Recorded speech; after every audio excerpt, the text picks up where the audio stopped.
Bismillahirrahmanirrahim. Assalamualaikum warahmatullahi wabarakatuh.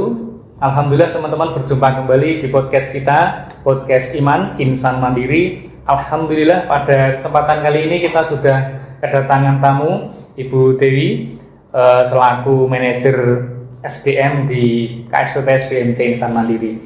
Dan pada kesempatan kali ini kita akan mengobrol dengan Bu Dewi mengenai strategi marketing efektif untuk penguatan lembaga. Jadi beberapa waktu yang lalu Bu Dewi itu sudah melaksanakan atau mengadakan pelatihan bagi marketing seperti itu teman-teman. Oke, sebelumnya Assalamualaikum Bu Dewi, kabar sehat pada kesempatan kali ini? Waalaikumsalam warahmatullahi wabarakatuh. Alhamdulillah sehat Mas Khoir. Oke, ya. Sebelumnya kami mohon maaf yang sebesar-besarnya sudah mengganggu kesibukan Bu Dewi pada kesempatan kali ini. Nah, mungkin bisa diceritakan dulu Bu Dewi. Oke, kita biar enak manggilnya tetap Bu atau dipanggil Mbak Dewi aja? Mbak Dewi. Mbak Dewi aja, Iya. Oke. Jadi karena selisih usia kita tidak jauh ya, biar ngobrolnya lebih santai, lebih enak. Oke, begitu. Kemudian bisa diceritakan dulu Bu Dewi, Mbak Dewi, pada kesempatan beberapa hari yang lalu itu mengadakan pelatihan bagi marketing itu tujuannya itu apa? Atau mungkin bisa diceritakan dulu mengenai kegiatan yang kemarin itu. Oh iya, kalau kegiatan yang kemarin diadakan itu memang khusus untuk marketing yang baru Mas. Karena harapannya apa? Pertama, marketing ini ada yang fresh, ada yang sudah berpengalaman tapi berbeda bidangnya. Jadi kan kita memberikan ilmu pertama untuk mereka, bagaimana cara menawarkan produk kita, paling enggak sudah tahu tentang lembaga kita itu seperti apa. Jadi pengenalan dulu terhadap lembaga kita, BMT Insan Mandiri itu lembaga apa? Dikenalkan ke marketing yang baru tadi. Iya. Jadi di sana pelatihannya yang pertama itu ada 2 sesi. Jadi 2 sesi, yang pertama tentang pengenalan produk-produk dan profil BMT itu seperti apa. Kemudian yang kedua masuk kepada cara atau strategi apa yang bisa disampaikan kepada marketing tentang cara mencari anggota kepada masyarakat itu seperti apa, kemudian promosinya seperti apa, kemudian untuk komunikasi efektif kepada anggota seperti apa, itu disampaikan ke sesi yang kedua. Jadi tujuannya itu Mas Khoir.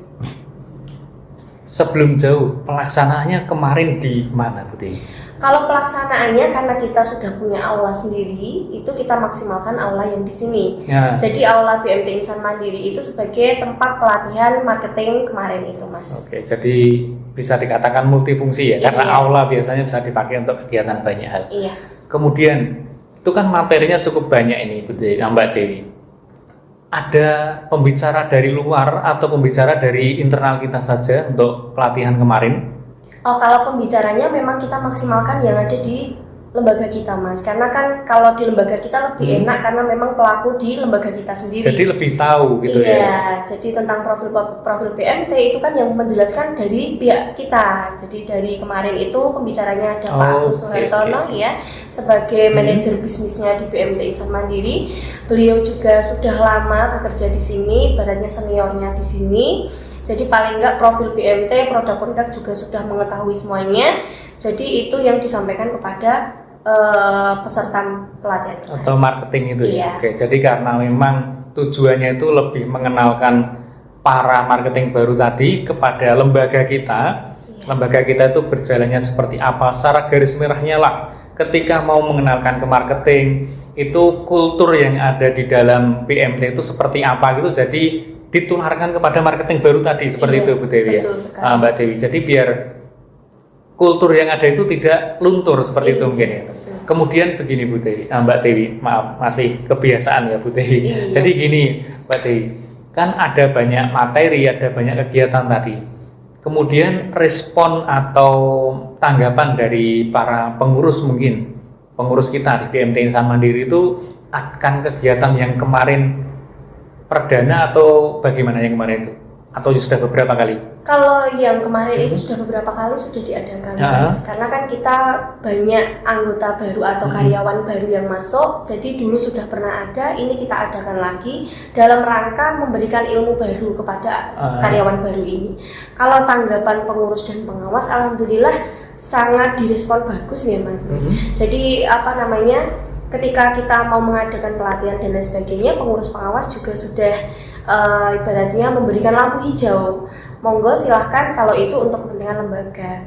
Jadi Oke. sangat mendukung sekali dalam pelatihan ini agar kedepannya juga semakin baik dalam proses promosi di masyarakat seperti apa. Jadi nanti hubungan marketing dengan anggota yang ada di luar itu diharapkan bisa semaksimal mungkin gitu ya. Iya. Nah ini nanti kira-kira mau dijadwalkan secara kontinu atau memang hanya nanti ketika ada anggota baru, pengelola baru atau karyawan baru itu tadi, misalnya oh ini ada 3 karyawan baru atau 4 karyawan baru, maka baru nanti diadakan pelatihan lagi atau mungkin akan dibuat secara kontinu gitu Mbak Dewi.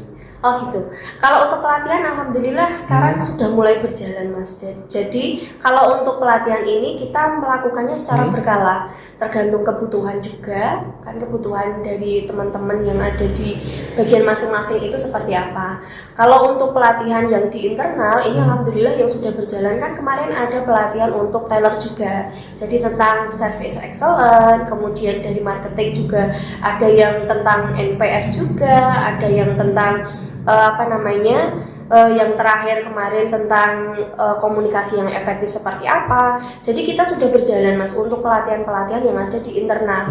Kalau untuk pelatihan yang di luar memang sering kita adakan juga atau kita sering mengikuti kalau misalkan itu sesuai dengan job desk atau bagian masing-masing. Oke, jadi nanti ada beberapa poin ya pelatihan yang ada di dalam yang dilakukan oleh internal atau yang ada di luar. Nah, untuk pembicaraan kita kali ini kita coba ke yang di internal dulu begitu, Mbak Dewi.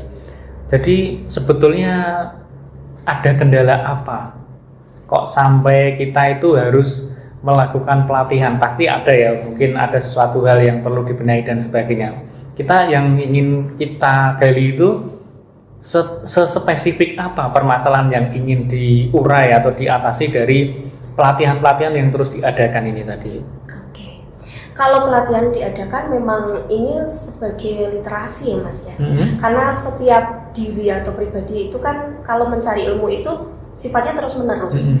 Jadi ada kalanya kita itu apalagi seorang marketing yang langsung berhubungan dengan dunia luar atau masyarakat. Dengan di tengahnya persaingan yang semakin ketat di luar itu kita mencoba mencari solusi. Bagaimana kita bisa bersaing di dunia luar seperti itu.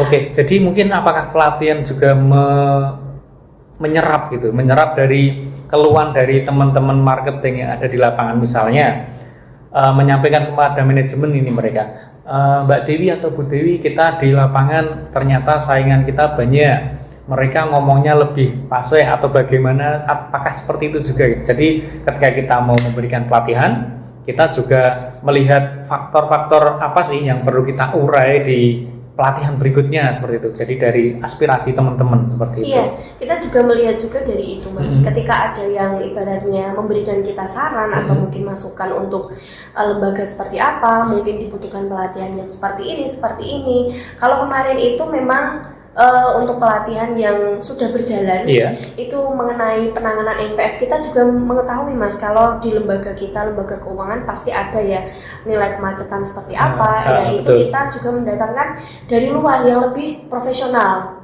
Ketika itu dianggap mungkin kita membutuhkan pembicara dari luar atau mungkin dinilai ini yang dari dalam sepertinya belum ada yang menguasai atau bagaimana? Kenapa harus dari luar tadi?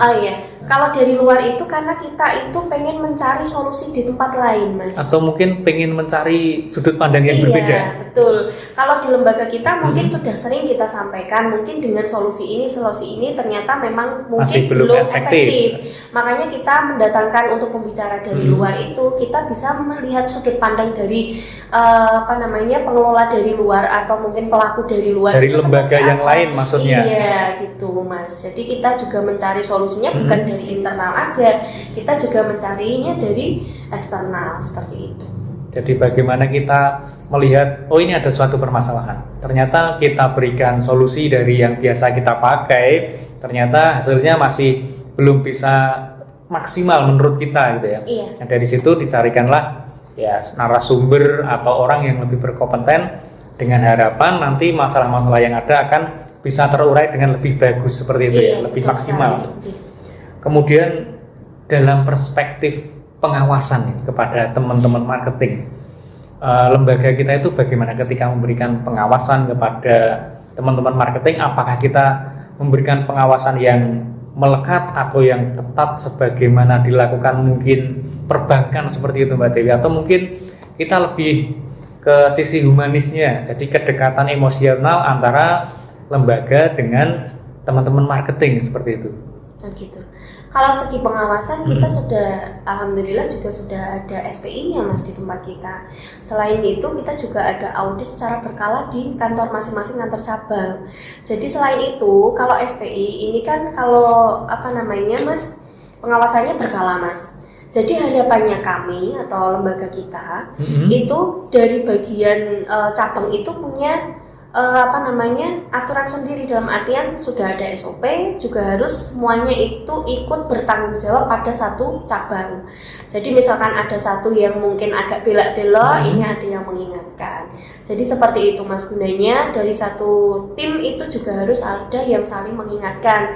Jadi ada pengawasan yang di cabang dan juga nanti kita ada pengawasan secara berkala juga. Oke. Jadi gitu. Jadi ya menarik juga ya bagaimana kegiatan lembaga mengawasi teman-teman marketing, bukan hanya ibarat kata kamu harus cari pembiayaan, cari simpanan dari anggota sebanyak mungkin, tapi juga melakukan pengawasan, kalau saya boleh menyimpulkan ya, menaikkan nilai-nilai kekeluargaan tadi, bahwasanya ya misalkan dalam satu kantor cabang A di situ kan ada beberapa personil, maka di situ tadi seperti yang disampaikan Mbak Dewi tadi, didorong untuk mereka saling mengawasi satu sama lain ya, sebagaimana di dalam keluarga seperti itu ya. Di dalam keluarga kan bagaimana keluarga yang satu mengawasi keluarga yang lain. Oh, kalau ada saudaranya atau keluarganya yang kebetulan kok jalannya kurang pas, atau misalnya ya di rumah kita ya, wahai ke masjid kok nggak ke masjid, ya diingatkan seperti itu ya.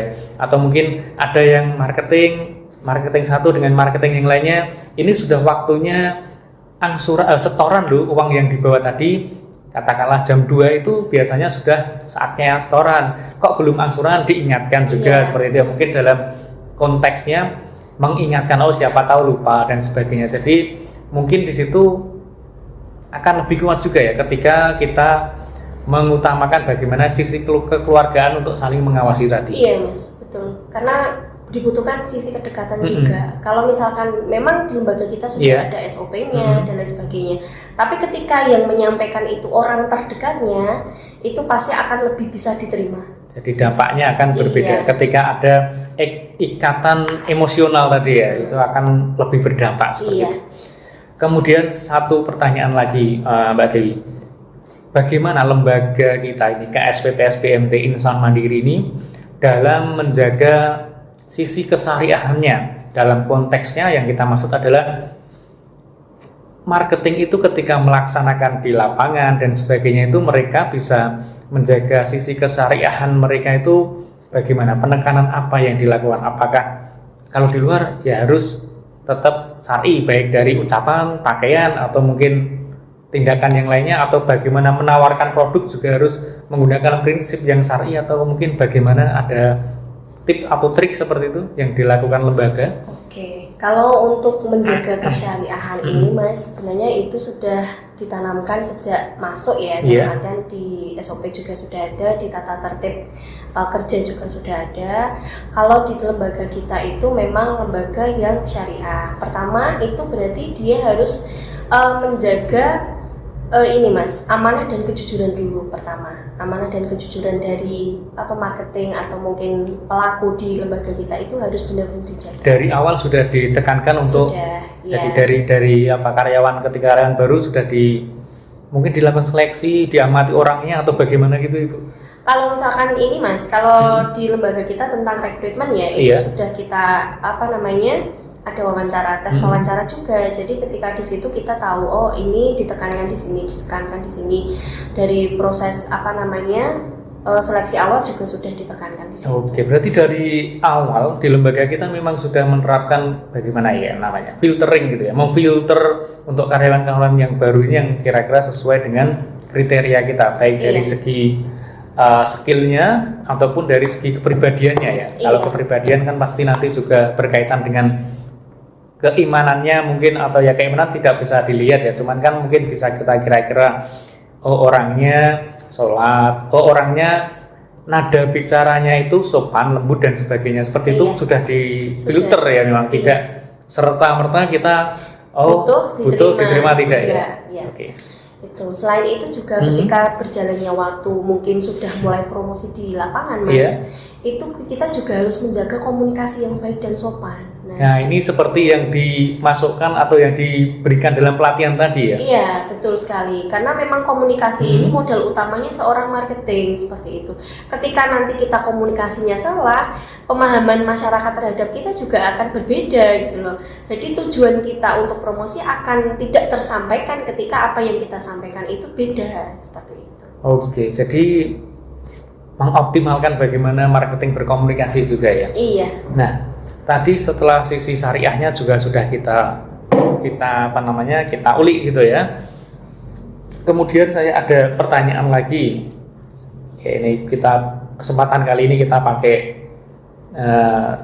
kepean ya. Mungkin ada hasil dari pelatihan, kemudian seleksi karyawan dan sebagainya tadi itu yang begitu menonjol gitu dari marketing. Oh ini ada loh ternyata Mas, marketing kita itu yang unggulnya seperti ini, tanpa menyebutkan nama mungkin ya. Iya. Hasil dari keberhasilan pelatihan ataupun bimbingan dan arahan dari manajemen tadi. Mungkin ada yang bisa sampaikan gitu Mbak Dewi. Misalnya ada Mas ini marketing sana orangnya begini-begini, kemudian dia itu profesionalismenya tinggi dan sebagainya, cara kerjanya bagus dan sebagainya, itu mungkin bisa diberikan salah satu saja gitu. Oke. Kalau untuk sebenarnya kalau pelatihan ini kan hanya sebagai perantara Mas. Iya. Tergantung pribadi masing-masing. Hasilnya kembali ke pribadinya. Iya, betul. Ketika kita mungkin pelatihannya bagus, tapi kalau tidak diamalkan atau mungkin tidak diserap dengan baik juga akan percuma. Jadi kunci utamanya itu sebenarnya dari personal dulu Mas. Personalnya mau belajar, ibaratnya mau upgrade dirinya sendiri, itu sebenarnya bisa. Dia mulai serap ilmunya dengan maksimal, itu bisa. Karena memang berjalannya waktu ini ada marketing yang kalau untuk kualitas marketing memang beda-beda ya Mas ya. Karena memang setiap masing-masing itu cara komunikasi atau mungkin cara promosinya dengan metode yang berbeda.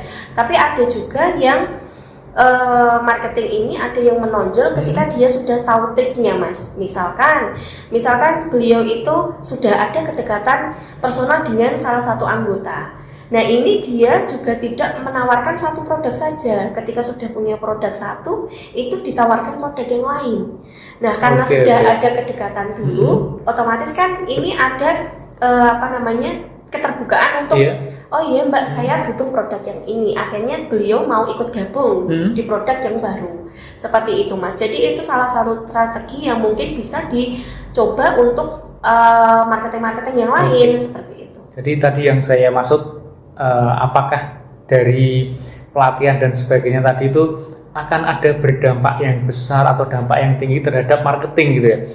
Namun ya itu memang betul juga. Akhirnya walaupun kita memberikan pelatihan sebanyak mungkin, tetap nanti hasil itu akan kembali kepada teman-teman marketing sendiri gitu ya. Bagaimana beliaunya nanti mau belajar, mau berusaha dan sebagainya itu. Tapi kalau kita berikan pelatihan dan tidak ada respon, ya nanti hasilnya juga tidak akan maksimal ya. Apakah dari hal itu juga ada semacam evaluasi gitu Mbak Dewi? Misalnya, oh ini marketing ini tuh sebetulnya kita lihat bagus nih prospeknya, tapi ketika kita beri masukan, kita beri arahan kok tidak bisa maksimal, itu apakah juga ada evaluasi seperti itu? Kemudian dari hasil evaluasinya kita rubah nih pola dari pemberian pelatihannya gitu misalnya. Jadi intinya apakah ada evaluasi dari kegiatan-kegiatan pelatihan kita seperti itu? Oke. Kalau untuk evaluasi pasti ya Mas, setiap kegiatan, setiap mungkin aturan atau apa itu pasti ada evaluasi secara berkala. Bagaimana pelatihan ini bermanfaat atau tidak. Itu pasti juga ada evaluasinya. Tergantung nanti kita biasanya kalau setelah pelatihan itu tak tanya Mas. Tidak semua, tapi sampling beberapa orang. Gimana Mbak pelatihan? Bagus, bagus. Ini bisa diterapkan. Jadi tahu triknya seperti apa, cara kita nawari ke anggota, cara kita closing untuk anggota itu bisa mau ikut gabung kita itu seperti apa, itu berarti kan memang pelatihan ini bermanfaat untuk mereka-mereka yang fresh dan juga mungkin di luar sudah bekerja tapi berbeda bidang seperti itu, Mas. Jadi intinya pelatihannya tetap dilakukan evaluasi secara terus-menerus, kemudian dipantau juga ini hasil pelatihannya itu benar-benar bermanfaat nggak sih buat teman-teman di lapangan seperti itu ya. Karena nanti kita sudah mengeluarkan biaya, waktu untuk pelatihan, takutnya ternyata di lapangan tidak bisa diimplementasikan. Tapi ya dari hasil evaluasi yang disampaikan tadi bahwasanya memang dilakukan secara terus-menerus seperti itu ya, Mbak Dewi. Kemudian saya ingin tahu ini biar teman-teman juga tahu bahwasanya apakah di marketing kita itu juga hanya saja mencari simpanan dan juga pembiayaan dari para anggota kita, atau juga sebagai media promosi, atau mereka sebagai apa namanya ya istilah kasarnya itu kepanjangan tangan dari lembaga untuk mempromosikan apa-apa yang ada di lembaga. Maksud kita produk-produk kita, mempromosikan kepada para anggota di luar. Apakah juga diminta untuk melakukan promosi itu, atau ya hanya mencari simpanan dan juga pembiayaan dari anggota kita? Oke. Kalau untuk tugas jadinya include ya Mas ya. Jadi dua-duanya dapat. Karena memang marketing ini salah satu dan tanda kutip duta brand kita. Jadi yang menyampaikan ujung tombak gitu ya. Iya, betul sekali. Jadi yang menyampaikan tentang BMT, produk-produk BMT juga marketing ini sendiri. Jadi makanya itu ada upgrade diri, ada upgrade ilmu tentang lembaga itu. Karena apa? Karena ketika mereka terjun ke lapangan atau mungkin mempromosikan produk-produk kita ke lapangan kepada calon anggota, itu sudah paham betul bagaimana BMT itu produk-produknya seperti apa, kemudian kelebihan kekurangannya seperti apa. Nah, ini dua hal yang sudah include, Mas. Jadi pertama itu promosi dan akhirnya closing bisa dapat pembiayaan dan simpanan ini tadi. Mengenalkan produk dulu, kemudian nanti bisa mendapatkan simpanan atau pembiayaan dari anggota gitu ya, berarti. Betul sekali. Nah, kemudian ini menyangkut tentang promosi tadi ya. Kami tidak begitu paham ya, Bu Dewi itu berkaitan dengan promosi atau tidak gitu. Nah, itu kira-kira apakah ada upaya atau kegiatan bagaimana caranya gitu ya dari lembaga ini untuk meningkatkan kegiatan promosi melalui teman-teman marketing tadi? Oke, kalau kegiatan sudah berjalan sebenarnya, Mas. Kalau di teman-teman marketing ini kan biasanya bawa brosur, Mas. Bawa brosur tentang produk-produk BMT itu biasanya mereka bawa. Tapi selain itu, kita juga sudah masuk ke ranah digital. Jadi buat flyer dan lain sebagainya itu bisa buat update status atau mungkin di-share di sosial media teman-teman lainnya. Itu di teman-teman marketing ini maksudnya. Iya, betul. Itu bisa dengan harapan makin banyak masyarakat yang tahu, makin banyak masyarakat yang kenal, itu makin tertarik dengan kita, seperti itu. Ketika mungkin seperti teori apa itu ya, saya pernah mendengar bahwasanya orang itu walaupun seneng atau nggak seneng, ketika melihat sesuatu produk, kok setiap hari muncul, setiap hari ada, otomatis lama-lama itu orang akan bertanya, apa sih ini? Yeah. Nanti lama-lama, mungkin nyoba ini, boleh ini, gitu. Jadi lama-lama akan tertarik seperti itu ya.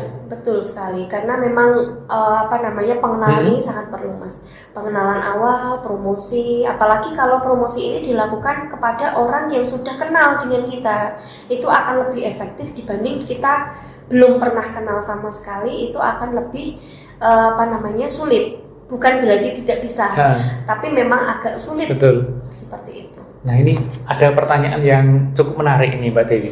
Biasanya di suatu lembaga yang berkaitan dengan keuangan ya, baik perbankan, koperasi atau mungkin yang lainnya ya, yang berkaitan dengan keuangan BPR atau lain sebagainya itu biasanya itu marketing ini sangat dekat, kan tadi disampaikan kedekatan dengan para anggota gitu ya.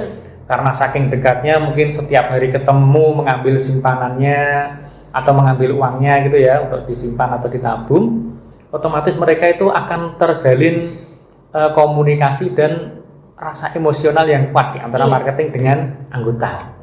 Nah, itu nanti ketika marketingnya mungkin misalnya pindah tempat atau mungkin tiba-tiba beliaunya resign misalnya, kan ada kemungkinan juga seorang ibu atau seorang wanita gitu ya jadi marketing tiba-tiba melahirkan atau ekonominya sudah mapan ini jadi dari suaminya minta Bu nggak usah kerja, istirahat aja di rumah. Itu kan mungkin sangat mungkin terjadi seperti itu, Mbak Dewi. Menanggulangi yang seperti itu tadi, marketing itu sangat dekat kepada anggota. Nah, ketika nanti ada pergantian marketingnya, tentu nanti akan ada rasa yang mungkin kurang nyaman dari anggotanya, kehilangan seperti itu. Itu bagaimana lembaga kita dalam mengatasi itu tadi, Mbak Dewi? Oke. Nah ini Mas, cara menanggulanginya itu pertama memang yang saya bilang tadi, marketing ini sebagai duta brand. Jadi yang dikenalkan itu brandnya, lembaganya. Jangan personalnya sendiri betul gitu sekali. ya. Jadi bukan apa personalnya, BMT ini punya saya, BMT ini bukan, tapi lembaganya. Oh, saya nabung di BMT. Bukan jadi poin-poin seperti ini yang disampaikan dalam pelatihan kemarin ya. Iya, jadi jangan tergantung sama personal. Karena apa? Karena di lembaga kita itu sudah ada aturan, bukan di lembaga kita saja, di lembaga keuangan manapun pasti ada sistem rotasi mutasi, itu pasti ada. Nah, jangan sampai ketika sudah bergantung pada personal, ini akhirnya malah nggak mau sama yang lain seperti itu. Karena ada kemungkinan juga marketing tadi misalkan ditarik ke atas, naik jadi manajer atau menjadi staf yang lain kan gitu ya. Nah, seperti itu. Makanya itu kan berarti dia harus jadi duta brand. Yang dikenalkan adalah lembaganya, bukan personalnya. Jangan personalnya. Iya, betul. Dan selain itu kita juga harus sering-sering berkomunikasi dalam artian misalkan tidak bisa ke sana dalam hal apa gitu, juga beliaunya jangan sampai tergantung sama personalnya, bisa Bu transfer lewat ini atau mungkin diarahkan ke kantor seperti itu. Oke, jadi kemudian melipir sedikit nih, geser sedikit Mbak Dewi.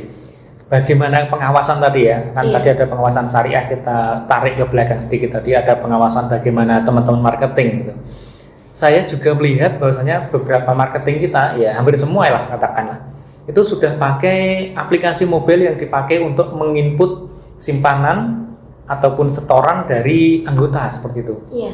Ini sebetulnya tujuan atau manfaatnya dari lembaga itu yang diharapkan seperti apa dengan penggunaan mobile marketing itu? Oke, pertama kegunaan atau mungkin manfaatnya ya Mas ya. Itu yang pertama kita juga harus majunya ke depan, jangan sampai pakai slip terus gitu loh. Dalam artian mengikuti perkembangan zaman. Itu sekaligus sebagai pengawasan atau betul. Karena kalau misalkan pakai slip, kadang kan slip itu kita juga kesulitan untuk ngecek Mas. Slip itu yang ditulis manual itu maksudnya? Iya manual. Kadang kan ada tembusannya juga diberi kepada anggota. Nanti yang depan untuk kantor seperti itu. Itu pengawasannya juga agak sulit.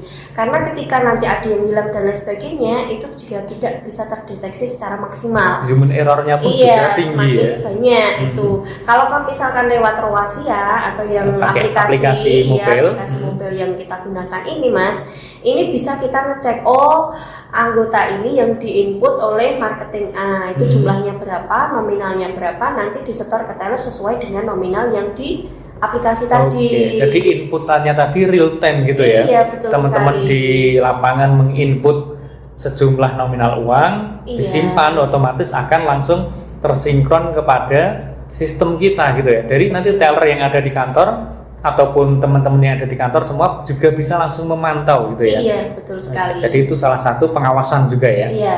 Nah, selain itu kan kita juga menerapkan notifikasi juga ya, Mbak Dewi, bahwasanya ketika sudah tersimpan tadi notifnya juga langsung tersampaikan kepada anggota seperti itu ya. Nah, apakah itu kita nanti kira-kira nih, ya walaupun ini mungkin SDM ya, mungkin Mbak Dewi kan juga banyak tahu gitu ya. Apakah nanti stuck di situ saja atau kita mengikuti perkembangan terus dari perkembangan teknologi gitu Mbak Dewi? Oke. Kalau mengikuti pasti kita mengikuti Mas, nggak mungkin kita stuck di situ dengan perkembangan teknologi yang semakin maju.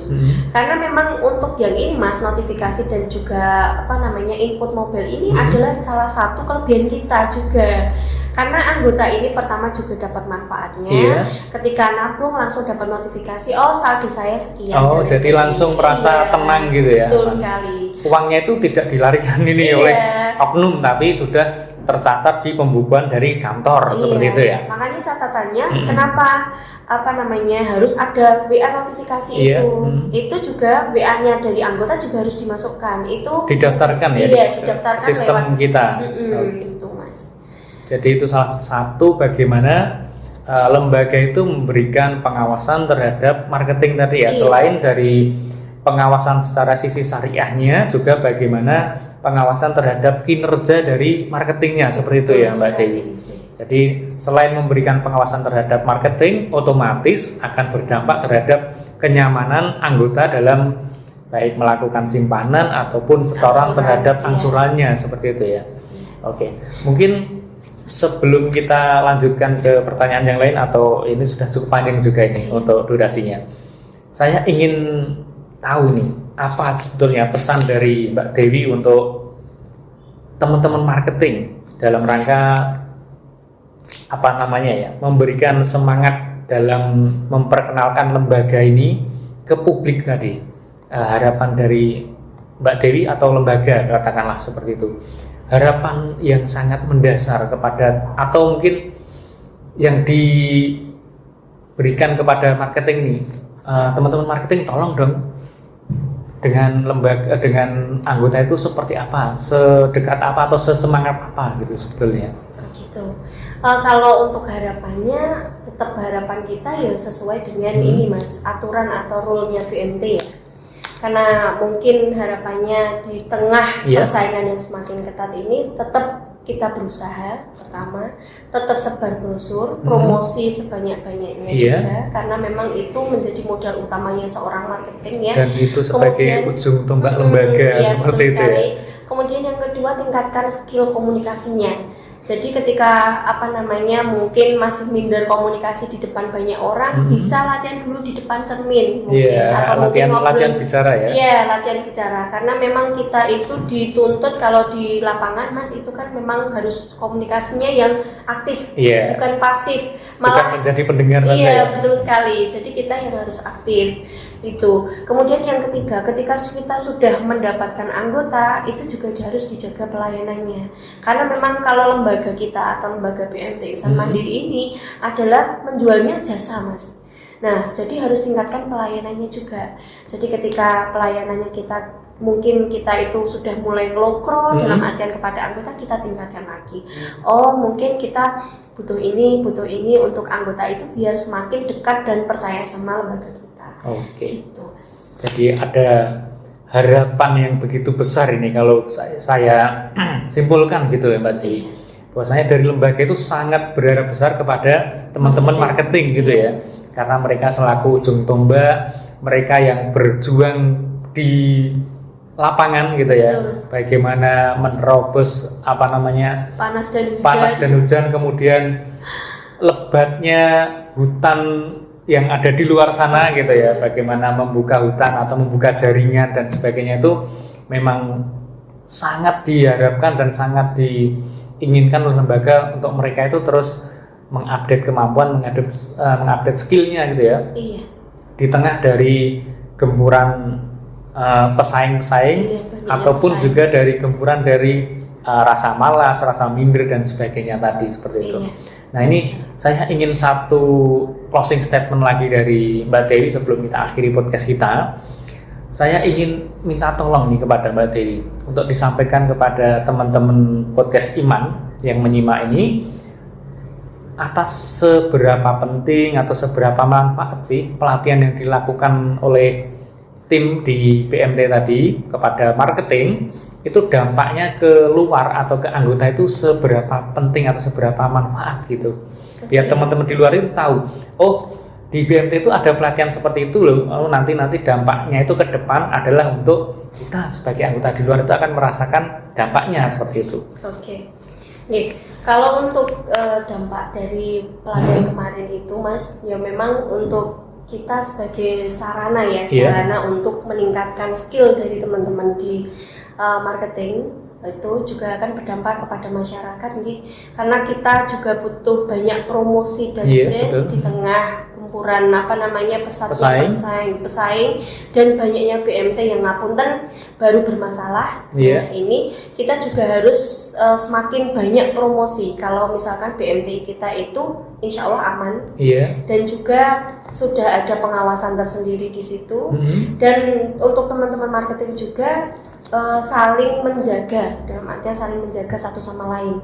Ketika ada yang mulai belok, ini saling mengingatkan, saling menjaga aturan kita. Misalkan sudah ada aturannya ya ditaati atau dilakukan dengan semaksimal mungkin dan bekerja sesuai dengan job desk dan tanggung jawab masing-masing. Oke, jadi seperti itu ya. Iya. Ketika ya kita melihat bahwasanya di luar persaingan juga semakin banyak, kemudian ada beberapa teman-teman koperasi yang mungkin tidak sanggup bertahan, maka dari situlah lembaga melalui manajemen yang ada melakukan evaluasi, kemudian memperbaiki celah-celah mana saja yang kurang baik, yang kurang maksimal potensi pekerjaannya, kemudian pekerjaan apa sih yang bisa ditingkatkan untuk memberikan kenyamanan terhadap anggota kita, seperti itu ya tadi. Kalau boleh saya tarik benang merah atau saya simpulkan, jadi bagaimana penguatan lembaga ini terus dilakukan tadi ya melalui pelatihan terhadap marketing dan juga tadi disampaikan tidak hanya marketing saja, tapi di semua bagian juga dilakukan pelatihan-pelatihan dan juga penguatan seperti itu ya Bu Dewi. Oke, jadi terima kasih Mbak Dewi atas waktunya sudah mau mampir di podcast kita di sela-sela kesibukan Mbak Dewi yang cukup padat. Kami mohon maaf sudah mengganggu waktunya dan terima kasih. Semoga sharing kita nanti di lain waktu bisa kita lanjutkan kembali. Demikian dulu teman-teman semua podcast yang bisa kita sampaikan atau yang bisa kita sharingkan dalam kesempatan kali ini. Terima kasih teman-teman semua sudah menyimak podcast kita. Jangan lupa di like, komen dan juga subscribe ya untuk channel kita. Atau mungkin teman-teman mau menyampaikan saran kritik terhadap lembaga atau terhadap podcast kita juga bisa melalui komentar yang ada di bawah. Terima kasih teman-teman semua. Demikian dulu. Wassalamualaikum warahmatullahi wabarakatuh. Waalaikumsalam warahmatullahi wabarakatuh.